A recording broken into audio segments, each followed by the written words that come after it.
मेरे प्रिय दर्शकों, ओम नमः शिवाय। आप लोग कैसे हैं? हमेशा स्वस्थ रहे, मुस्कुराते रहे, भगवान शिव की कृपा बनी रहे। राशि चक्र के सिलसिले में आज हम बात करने वाले हैं कर्क राशि की कि इनका आने वाला समय जून 18 से लेकर 18 अगस्त तक का समय कैसा रहने वाला है। गुरु बृहस्पति जो वैदिक ज्योतिष शास्त्र के दृष्टि से बहुत ही महत्वपूर्ण ग्रह है, वो अपने उच्च राशि में 2 जून को आ गए थे कर्क राशि में, और वहां पर वो पुष्य नक्षत्र में 18 जून को गोचर किए हैं। पुष्य नक्षत्र शनि के स्वामित्व वाला नक्षत्र है, नक्षत्रों का राजा है, और पुष्य नक्षत्र को पालक नक्षत्र की भी उपाधि दी गई है। ऐसे में बहुत ही महत्वपूर्ण हो जाता है कि एक तरफ भाग्य के कारक गुरु बृहस्पति शनि के स्वामित्व वाले नक्षत्र में गोचर कर रहे हैं, तो दूसरी तरफ शनि गुरु बृहस्पति के राशि में पहले से ही उपस्थित है। यहां पर एक बहुत बड़ा संयोग बनता है कर्म और भाग का। शनि कर्म का कारक है और गुरु बृहस्पति भाग का। जब कर्म और भाग एक साथ हो जाते हैं तो व्यक्ति को सफलता मिलने से कोई नहीं रोक सकता है। वह संयोग यहां पर बन रहा है, बहुत ही महत्वपूर्ण है। ऐसे तो गुरु बृहस्पति 2 जून से लेकर 31 अक्टूबर तक अपने उच्च राशि कर्क में रहेंगे, लेकिन यह 2 महीना का जो समय है, 18 अगस्त तक का जो समय है, बहुत ही महत्वपूर्ण रहने वाला है कर्क राशि वालों के लिए। ऐसे में कर्क राशि वालों के जीवन में क्या क्या परिवर्तन हो सकते हैं, उनका स्वास्थ्य कैसा रहेगा, कैरियर कैसा रहेगा, धन की स्थिति कैसी होगी, पारिवारिक संबंध कैसे होंगे, लव रिलेशनशिप कैसा होगा, और कर्क राशि वालों को कौन सा उपाय करें जिससे वो ग्रहों के अशुभ परिणाम से बच सके, वीडियो के लास्ट में बताऊंगा। आप जरूर देखें और अपने पुराने समय से जरूर मिलाएं, और आगे आने वाला समय कैसा रहेगा उसका प्लानिंग कर ले, क्योंकि यहां पर प्रिडिक्शन जो होता है फैक्ट्स होता है, आपको यथार्थ बताया जाएगा क्या होगा क्या नहीं होगा, शुभ परिणाम क्या होंगे, अशुभ परिणाम क्या हो सकते हैं, दोनों चीज बताएंगे आपको, और उपाय भी बताया जाएगा। तो कर्क राशि में ही गुरु बृहस्पति गोचर कर रहे हैं। ऐसे में कर्क राशि वालों के जीवन में जहां एक तरफ शनि आपके 9वें भाव में बैठे हुए, भाग भाव में बैठे हुए हैं, तो शनि जहां जाते हैं उस घर को बहुत ही स्लो कर देते हैं। आपको बहुत दिनों से देख रहे होंगे, लगभग 1 वर्षों से आपको भाग का साथ नहीं मिल रहा है। मेहनत भरपूर कर रहे हैं, लेकिन आप उसको अपने कार्यों को सफलता में परिणित नहीं कर पा रहे, उसको परिवर्तित नहीं कर पा रहे कार्यों को, आपको कार्यों में सफलता नहीं मिल रही थी।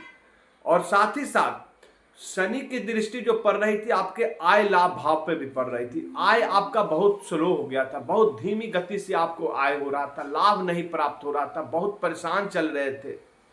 आपको ऐसा भी लगने लगा था कि आप काम करे या ना करे, आपके अंदर पराक्रम की कमी हो गई थी, आप अपने कामों से ही पीछे हट रहे थे। ऐसे में भाई बहनों का भी साथ आपसे छूट गया था, क्योंकि शनि की दृष्टि जो है आपके तीसरे घर को भी देख रही थी। लेकिन अब क्या होने वाला है, क्योंकि गुरु आ गए हैं शनि के नक्षत्र में, गुरु और शनि के बीच में हो गया है एग्रीमेंट, और गुरु की दृष्टि आपके भाग भाव को भी देख रही है। तो अब यहां पे चीजें बदलने लगेगी। पहले तो आपका स्वास्थ्य उत्तम कर रहे हैं गुरु बृहस्पति, साथ ही साथ गुरु की दृष्टि पड़ रही है आपके पंचम भाव को। अब पंचम भाव होता है संतान का, विद्यार्थी का, तो आपको संतान पक्ष से शुभ समाचार प्राप्त होने वाला है। यहां पर वैसे दंपति जिनको संतान की प्राप्ति का बहुत दिनों से इंतजार था, यह शुभ अवसर है, आपको संतान का योग यहां पर दिख रहा है। साथ ही साथ वैसे विद्यार्थी जो बहुत मेहनत कर रहे थे नौकरी प्राप्ति के लिए, नौकरी नहीं मिल रही थी, अब नौकरी की प्राप्ति होगी, यह आपके लिए नया रास्ता दिखा रहा है गुरु बृहस्पति, आपके लिए बहुत ही शुभ समय लेकर आया हुआ है। यदि कोई नया कार्य करना चाहते हैं तो कर ले, बहुत ही शुभ उत्तम समय चल रहा है आपके लिए। साथ ही साथ जो विद्यार्थी विदेशों में गए हैं पढ़ाई करने के लिए, उनके लिए शुभ संकेत है, विदेशों में नौकरी प्राप्त होगी। वो यदि उच्च शिक्षा प्राप्ति के लिए गए हैं, रिसर्च के लिए गए हैं, अनुसंधान कर रहे हैं, वैज्ञानिक खोज कर रहे हैं, तो उनमें उसको सफलता प्राप्त होगा। साथ ही साथ ये लव रिलेशन का घर है, पंचम भाव, यहाँ पे आपके लव रिलेशनशिप अच्छे बनेंगे, मधुरता आएगी, जो संबंध टूट गए थे वो संबंध अब धीरे धीरे सही होने लगेंगे। साथ ही साथ गुरु बृहस्पति आपकी दूसरी दृष्टि जो जा रही है आपके साझेदार घर पे, आपके सप्तम भाव को देख रही है। यहाँ पर आपको जीवन साथी के साथ संबंध अच्छे होंगे। साझेदार में किया हुआ व्यापार बहुत ही अच्छा रहने वाला है। साथ ही आपका जो व्यापार का डेवलपमेंट यहाँ पर दिख रहा है, कोई व्यक्ति आपके साथ मिलकर यदि कोई कार्य करना चाहता है तो जरूर करें, इसमें आपको सफलता प्राप्त होगी, इसमें आपको लाभ मिलने वाला है। गुरु की जो तीसरी दृष्टि आपके भाग्य भाव को देख रही है, अब भाग का साथ भरपूर मिलने वाला है, क्योंकि गुरु भाग के कारक भाग भाव को देख रहा है आपके।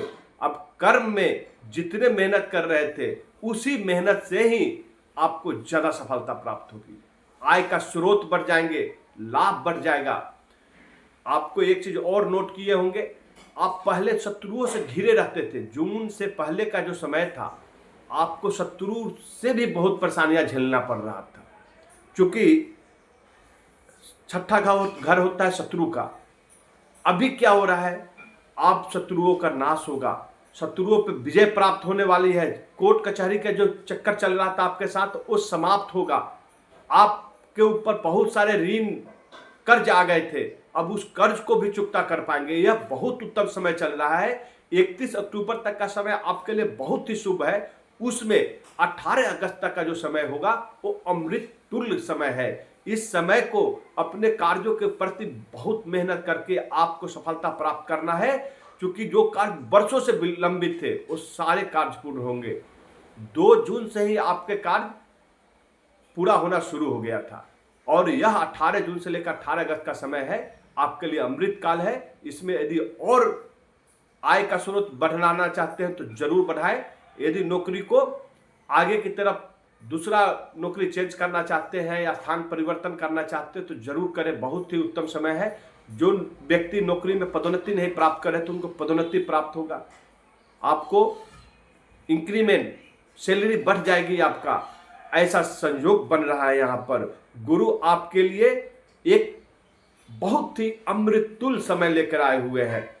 लेकिन दूसरा पक्ष जो है शनि, जो कर्म के कारक है, वो आपके कार्यों में जो विलंब ला रहे हैं, तो कौन सा उपाय करें जिससे ग्रहों के अशुभ प्रभाव से बच सके।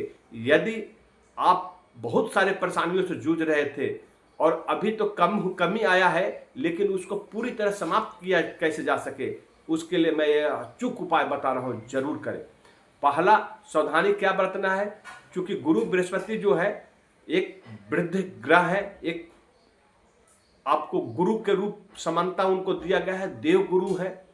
तो दूसरी तरफ आपको अपने माता पिता का जरूर सेहत का, स्वास्थ्य का ख्याल रखें। साथ ही साथ बड़े बुजुर्गों की सेवा करें, वृद्धाश्रम में जाएं, अन्न का, वस्त्र का दान करें, आपके लिए सर्वोत्तम रहने वाला है। और उपाय क्या करना है वैदिक ज्योतिष शास्त्र की दृष्टि से, तो प्रत्येक दिन स्नान करने के बाद आपको हल्दी या केसर का तिलक लगाए और सूर्य भगवान को जल दे। मंत्र के साथ ओम सन सूर्याय नमः, यह मंत्र 1 माला अर्थात 108 बार जाप करें। दूसरा उपाय है प्रत्येक बृहस्पतिवार को पीला वस्त्र धारण कर स्नान करने के बाद पीला चंदन अर्थात हल्दी या केसर का तिलक लगाए और केले के पौधे में जल दे और ओम नमो वसुदेवाय का मंत्र का जाप करें। 1 माला अर्थात 108 बार आपके लिए बहुत ही विघ्न नाशक के रूप में कार्य करेगा। प्रत्येक शनिवार को आपको शनि देव की उपासना करें। ओम सन शनिश्चराय नमः।